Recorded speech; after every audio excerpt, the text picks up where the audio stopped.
ಇಂದಿನ ದಿನಾಂಕ 7/8/2026. ಪ್ರಾರ್ಥ ಮುರಳಿ ಬಾಪ್ತಾದ ಮಧುಬನ. ಮಧುರ ಮಕ್ಕಳೇ, ಇಲ್ಲಿಯವರೆಗೆ ಏನೆಲ್ಲವನ್ನು ಓದಿದ್ದೀರೋ ಅದನ್ನು ಮರೆತು ಒಬ್ಬ ತಂದೆಯನ್ನು ನೆನಪು ಮಾಡಿರಿ. ಪ್ರಶ್ನೆ: ಭಾರತದಲ್ಲಿ ಸತ್ಯಯುಗಿ ಸ್ವರಾಜ್ಯವನ್ನು ಸ್ಥಾಪನೆ ಮಾಡಲು ಯಾವ ಬಲ ಬೇಕು? ಉತ್ತರ: ಪವಿತ್ರತೆಯ ಬಲ. ನೀವು ಸರ್ವಶಕ್ತಿವಂತ ತಂದೆಯೊಂದಿಗೆ ಬುದ್ಧಿಯೋಗವನ್ನಿಟ್ಟು ಪವಿತ್ರರಾಗುತ್ತೀರಿ. ಈ ಪವಿತ್ರತೆಯ ಬಲದಿಂದಲೇ ಸತ್ಯಯುಗಿ ಸ್ವರಾಜ್ಯವು ಸ್ಥಾಪನೆಯಾಗುತ್ತದೆ. ಇದರಲ್ಲಿ ಯುದ್ಧ ಮೊದಲಾದವುಗಳ ಮಾತಿಲ್ಲ. ಜ್ಞಾನ ಮತ್ತು ಯೋಗ ಬಲವು ಪಾವನ ಪ್ರಪಂಚದ ಮಾಲೀಕರನ್ನಾಗಿ ಮಾಡುತ್ತದೆ. ಈ ಬಲದಿಂದ ಏಕಮತದ ಸ್ಥಾಪನೆಯಾಗಿ ಬಿಡುತ್ತದೆ. ಗೀತೆ: ಕೊನೆಗೂ ಆ ದಿನ ಇಂದು ಬಂದಿತು. ಓಂ ಶಾಂತಿ. ಮಕ್ಕಳು, ಗೀತೆಯನ್ನು ಕೇಳಿದ್ದೀರಿ. ಈ ಗೀತೆಯು ನಾವು ರಚಿಸಿರುವಂತಹ ಗೀತೆಯಲ್ಲ. ಹೇಗೆ ಅನ್ಯ ವೇದ ಶಾಸ್ತ್ರಗಳ ಸಾರವನ್ನು ತಿಳಿಸಲಾಗುತ್ತಿದೆಯೋ ಹಾಗೆಯೇ ಮನುಷ್ಯರು ಬರೆದಿರುವ ಈ ಹಾಡುಗಳ ಸಾರವನ್ನು ತಿಳಿಸುತ್ತೇವೆ. ಮಕ್ಕಳಿಗೆ ತಿಳಿದಿದೆ, ಅಂಬಿಗ ಅಥವಾ ಉದೋಟದ ಮಾಲೀಕ ಹಾಗೂ ಸದ್ಗತಿ ದಾತ ಒಬ್ಬರೇ ತಂದೆಯಾಗಿದ್ದಾರೆ. ಎಲ್ಲರೂ ಜೀವನ್ಮುಕ್ತಿಗಾಗಿಯೇ ಭಕ್ತಿ ಮಾಡುತ್ತಾರೆ. ಆದರೆ ಜೀವನ್ಮುಕ್ತಿ ಅಥವಾ ಸದ್ಗತಿ ದಾತನು ಒಬ್ಬ ಭಗವಂತನಾಗಿದ್ದಾರೆ. ಅದರ ಅರ್ಥವನ್ನು ಮಕ್ಕಳೇ ತಿಳಿದುಕೊಳ್ಳುತ್ತೀರಿ. ಮನುಷ್ಯರಿಗೆ ಅರ್ಥವಾಗುವುದಿಲ್ಲ. ಸದ್ಗತಿ ಅರ್ಥಾತ್ ದುಃಖದಿಂದ ಬಿಡಿಸಿ ಶಾಂತಿಯ ಪ್ರಾಪ್ತಿ ಮಾಡಿಸುತ್ತಾರೆ. ಭಾರತವಾಸಿ ಮಕ್ಕಳಿಗೆ ತಿಳಿದಿದೆ, ಈ ಲಕ್ಷ್ಮೀ ನಾರಾಯಣರ ರಾಜ್ಯವಿದ್ದಾಗ ಇಲ್ಲಿ ಸುಖ, ಶಾಂತಿ, ಪವಿತ್ರತೆ ಇತ್ತು. ರಾಧೆ ಕೃಷ್ಣನ ರಾಜ್ಯವೆಂದು ಹೇಳುವುದಿಲ್ಲ. ವಾಸ್ತವದಲ್ಲಿ ಮಾತೆಯರ ಜೊತೆಗಾತಿ ರಾಧೆಯಾಗಿದ್ದಾಳೆ. ರಾಧೆಯನ್ನು ಹೆಚ್ಚು ಪ್ರೀತಿ ಮಾಡಬೇಕು. ಆದರೆ ಮಾತೆಯರು ಕೃಷ್ಣನನ್ನೇ ಹೆಚ್ಚು ಪ್ರೀತಿ ಮಾಡುತ್ತಾರೆ. ಉಯ್ಯಾಲೆಯಲ್ಲಿ ತೂಗುತ್ತಾರೆ. ಕೃಷ್ಣ ಜನ್ಮಾಷ್ಟಮಿಯನ್ನು ಆಚರಿಸುತ್ತಾರೆ. ರಾಧೆಯ ಜಯಂತಿಯನ್ನು ಆಚರಿಸುವುದಿಲ್ಲ. ವಾಸ್ತವದಲ್ಲಿ ಇಬ್ಬರ ಜಯಂತಿಯನ್ನು ಆಚರಿಸಬೇಕು. ಆದರೆ ಮನುಷ್ಯರಿಗೆ ತಿಳುವಳಿಕೆ ಇಲ್ಲ. ಅವರ ಜೀವನ ಕಥೆಯನ್ನು ಯಾರೂ ತಿಳಿದುಕೊಂಡಿಲ್ಲ. ತಂದೆಯು ಬಂದು ತನ್ನ ಮತ್ತು ಎಲ್ಲರ ಜೀವನ ಚರಿತ್ರೆಯನ್ನು ತಿಳಿಸುತ್ತಾರೆ. ಮನುಷ್ಯರು ಶಿವ ಪರಮಾತ್ಮಾಯೇ ನಮಃ ಎಂದು ಹೇಳುತ್ತಾರೆ. ಆದರೆ ಅವರ ಜೀವನ ಕಥೆಯನ್ನು ತಿಳಿದುಕೊಂಡಿಲ್ಲ. ಮನುಷ್ಯರ ಜೀವನ ಕಥೆಗೆ ಇತಿಹಾಸ, ಭೂಗೋಳವೆಂದು ಹೇಳಲಾಗುತ್ತದೆ. ಹೇಗೆ ಎಷ್ಟು ಪ್ರಾಂತ್ಯಗಳಲ್ಲಿ ಯಾರ್ಯಾರು ರಾಜ್ಯ ಮಾಡುತ್ತಿದ್ದರು, ಎಷ್ಟು ಭೂಮಿಯ ಮೇಲೆ ರಾಜ್ಯ ಮಾಡುತ್ತಿದ್ದರು ಎಂದು ಪ್ರಪಂಚದ ಇತಿಹಾಸ, ಭೂಗೋಳವನ್ನು ತಿಳಿಸಲಾಗುತ್ತದೆ ಎಲ್ಲವೇ.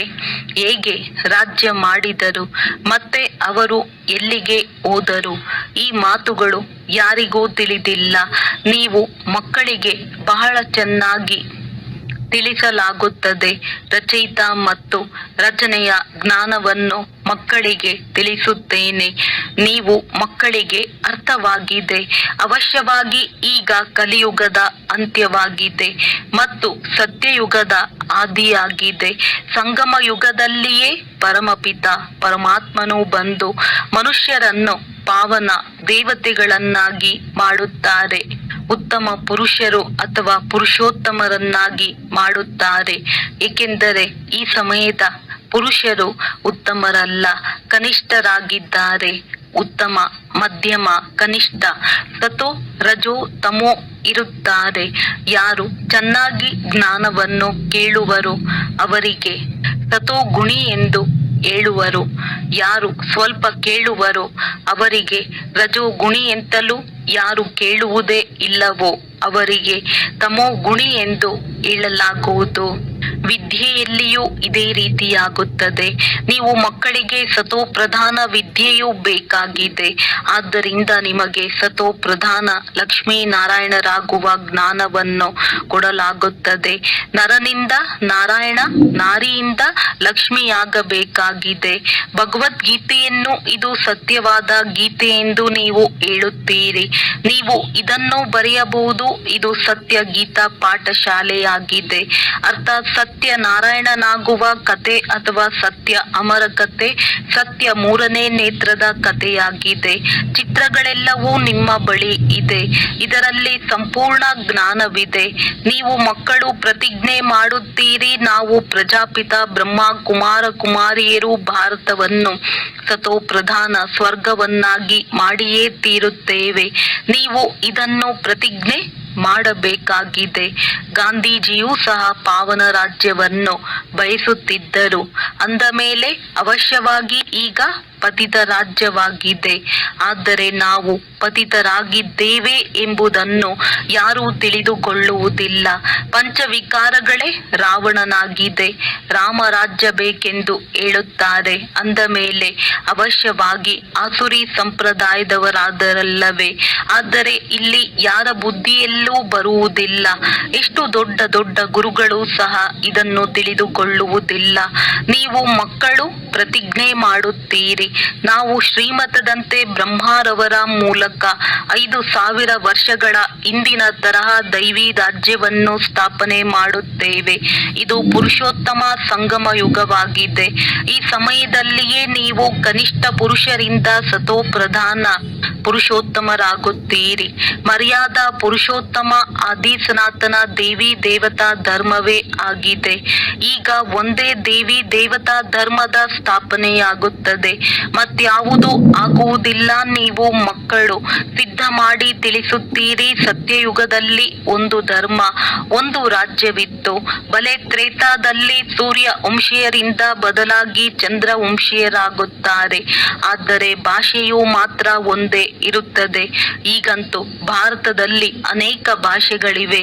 ಮಕ್ಕಳಿಗೆ ತಿಳಿದಿದೆ, ನಮ್ಮ ರಾಜ್ಯದಲ್ಲಿ ಒಂದೇ ಭಾಷೆ ಇತ್ತು. ಈಗಂತೂ ಬಹಳಷ್ಟು ನೋಡುತ್ತಾ ಇರುತ್ತೀರಿ. ಹೇಗೆ ತೀರ್ಥಯಾತ್ರೆಯಿಂದ ಮರಳಿ ಬರುವಾಗ ತನ್ನ ದೇಶವು ಸಮೀಪಿಸುತ್ತಿದ್ದಂತೆ ನೋಡಿ, ಈಗ ನಮ್ಮ ಮನೆ ಬಂದು ಬಿಟ್ಟಿತು, ಹೋಗಿ ಮಿಲನ ಮಾಡುತ್ತೇವೆಂದು ಖುಷಿಯಾಗುತ್ತದೆ. ನಿಮಗೂ ಸಹ ನಿಮ್ಮ ರಾಜಧಾನಿಯ ಸಾಕ್ಷಾತ್ಕಾರವಾಗುತ್ತಾ ಇರುವುದು. ತಮ್ಮ ಪುರುಷಾರ್ಥದ ಸಾಕ್ಷಾತ್ಕಾರವೂ ಆಗುವುದು. ನೋಡುತ್ತೀರಿ, ತಂದೆಯು ನಮಗೆ ಪುರುಷಾರ್ಥ ಮಾಡಿ ಎಂದು ಎಷ್ಟೊಂದು ಹೇಳುತ್ತಾರೆ. ಇಲ್ಲದಿದ್ದರೆ ಹಾಯ್ ಹಾಯ್ ಎನ್ನಬೇಕಾಗುವುದು ಮತ್ತು ಪದವಿಯು ಕಡಿಮೆಯಾಗುವುದು. ಯೋಗದ ಯಾತ್ರೆಯನ್ನು ಎಲ್ಲರಿಗೂ ತಿಳಿಸುತ್ತಾ ಇರಿ. ತಿಳಿಸುವುದು ಬಹಳ ಸಹಜವಾಗಿದೆ. ಏಣಿಯ ಜ್ಞಾನವು ಎಷ್ಟು ಸಹಜವಾಗಿದೆ. ಯಾರು ತಡವಾಗಿ ಬರುವರೋ ಅವರಿಗೆ 1 ವಾರದಲ್ಲಿಯೇ ಸಹಜವಾಗಿ ತಿಳಿದುಕೊಳ್ಳುತ್ತಾರೆ. ಆ ರೀತಿಯಲ್ಲಿ ಚಿತ್ರಗಳು ತಯಾರಾಗಿವೆ. ಯಾವುದರಲ್ಲಿ ಬಹಳ ಸ್ಪಷ್ಟ ಜ್ಞಾನವಿದೆ. 84 ಜನ್ಮಗಳ ಚಕ್ರದ ಜ್ಞಾನವು ಸರಿಯಾಗಿದೆ. ಇದು ಭಾರತವಾಸಿಗಳಿಗಾಗಿ ಇದೆ. ನೀವು ಮಕ್ಕಳ ಬುದ್ಧಿಯಲ್ಲಿ ಸಂಪೂರ್ಣ ಜ್ಞಾನವಿದೆ. ನೀವು ತಿಳಿದುಕೊಂಡಿದ್ದೀರಿ.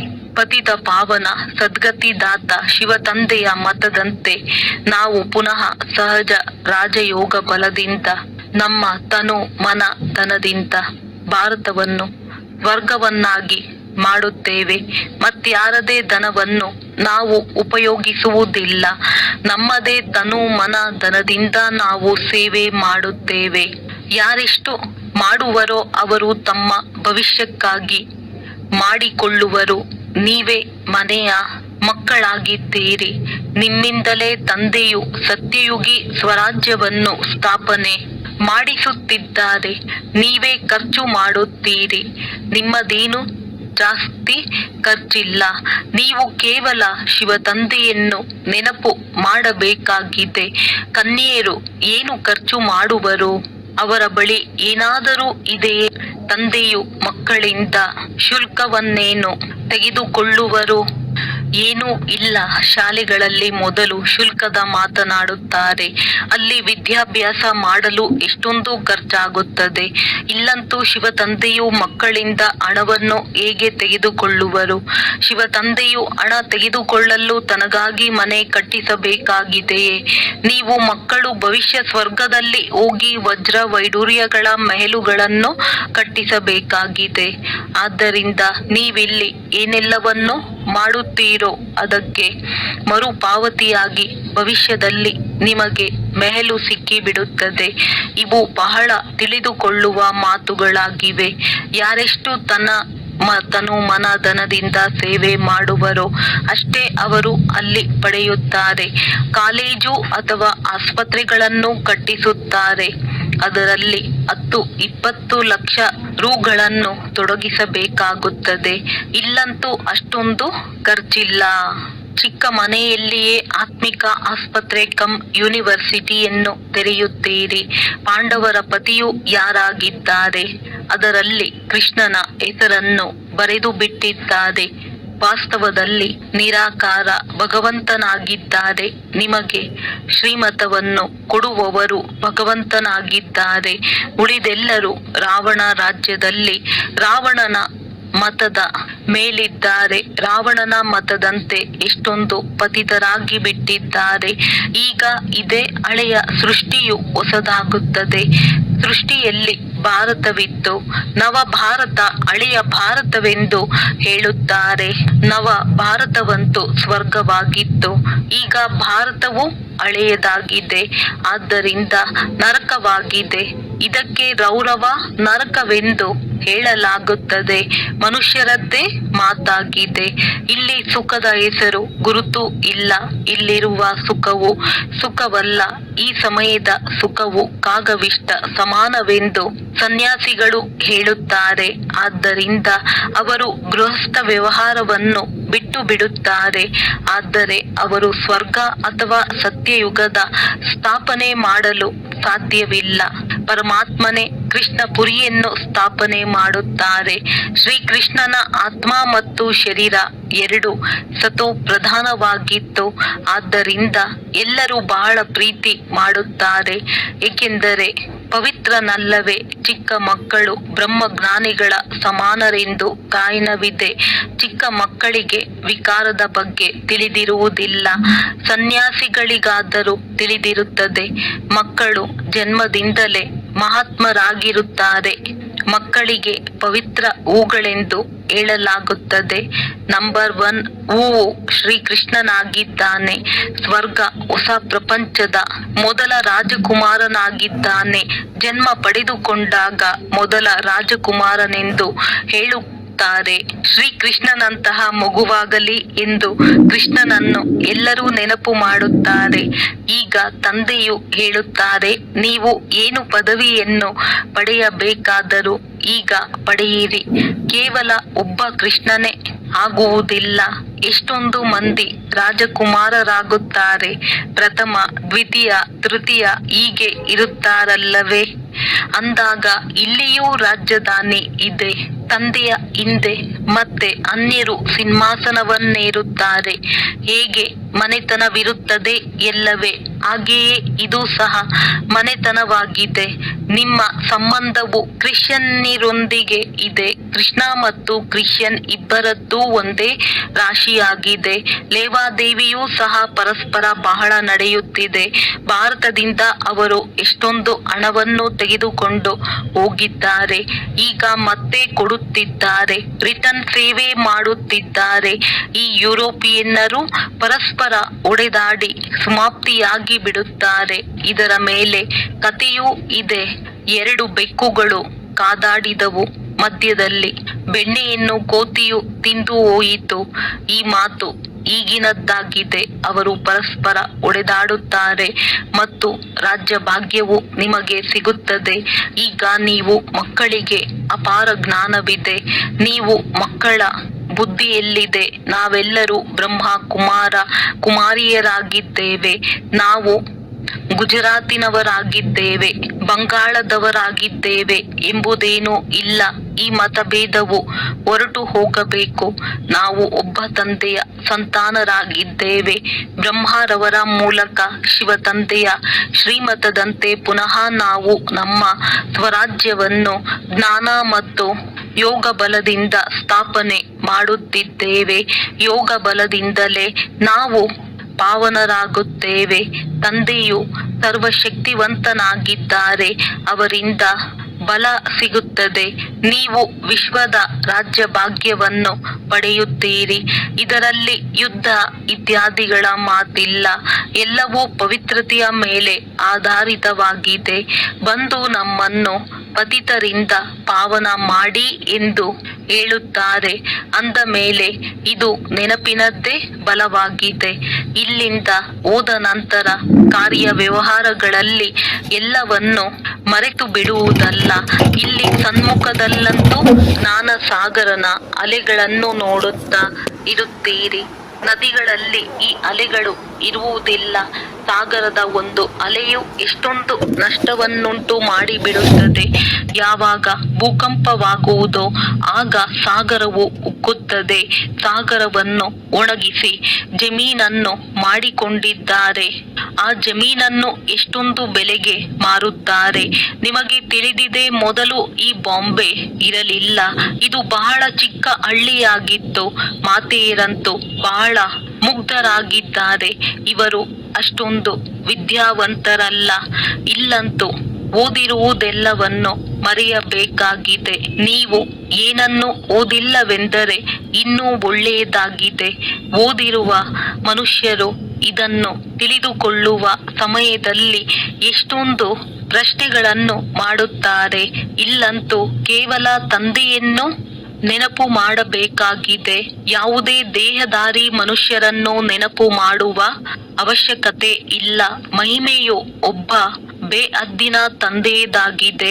ನಿಮಗೆ ತಿಳಿದಿದೆ, ಒಬ್ಬ ಭಗವಂತನೇ ಶ್ರೇಷ್ಠಾತಿ ಶ್ರೇಷ್ಠನಾಗಿದ್ದಾರೆ.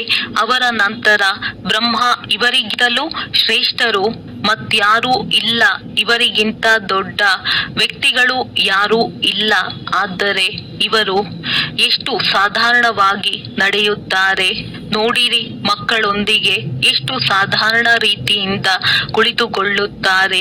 ರೈಲಿನಲ್ಲಿ ಹೋಗುತ್ತಾರೆ. ಇವರು ಯಾರು ಎಂಬುದು ಯಾರಿಗೇನು ತಿಳಿದಿದೆ? ಭಗವಂತನು ಬಂದು ಜ್ಞಾನವನ್ನು ಕೊಡುತ್ತಾರೆ. ಅಂದ ಮೇಲೆ ಅವಶ್ಯವಾಗಿ ಪ್ರವೇಶ ಮಾಡಿ ಜ್ಞಾನ ಕೊಡುವರಲ್ಲವೇ?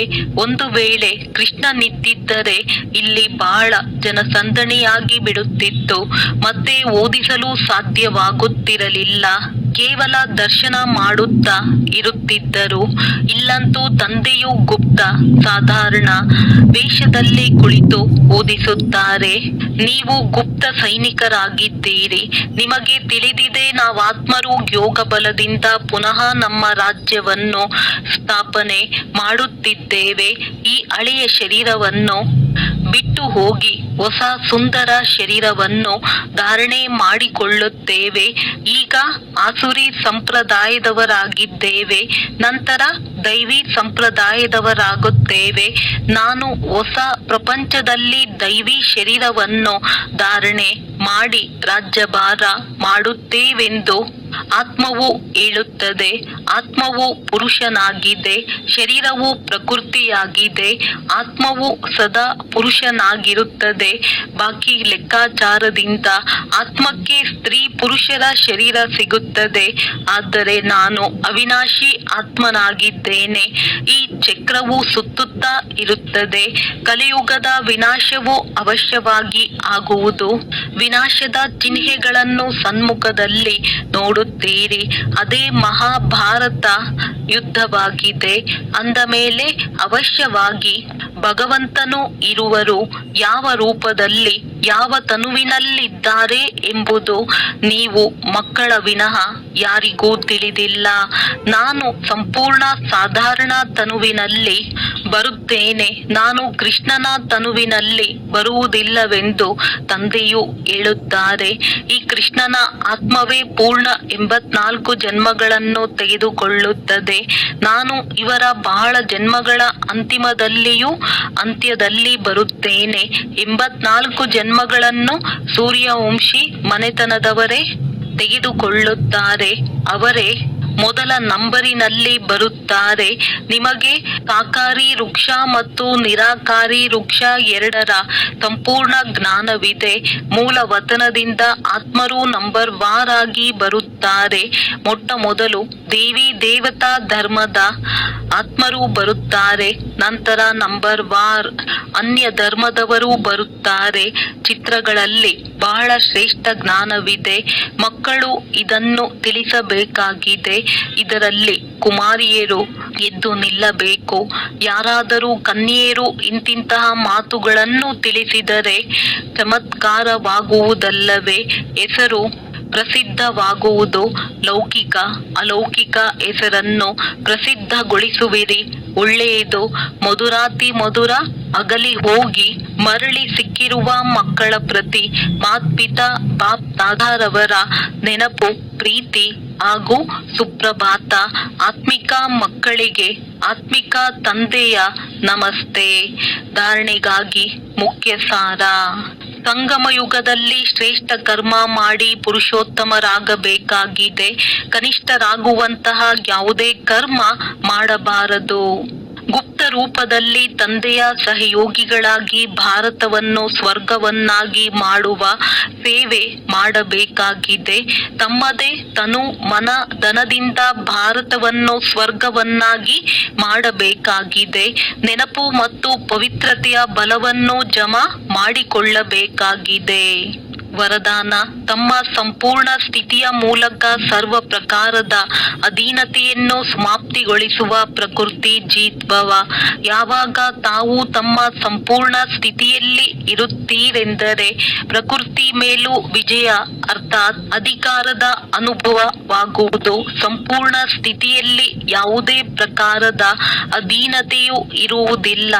ಆದರೆ ಇಂತಹ ಸಂಪೂರ್ಣ ಸ್ಥಿತಿಯನ್ನು ತಯಾರು ಮಾಡಿಕೊಳ್ಳುವುದಕ್ಕಾಗಿ 3 ಮಾತುಗಳು ಒಟ್ಟೊಟ್ಟಿಗೆ ಇರಬೇಕು.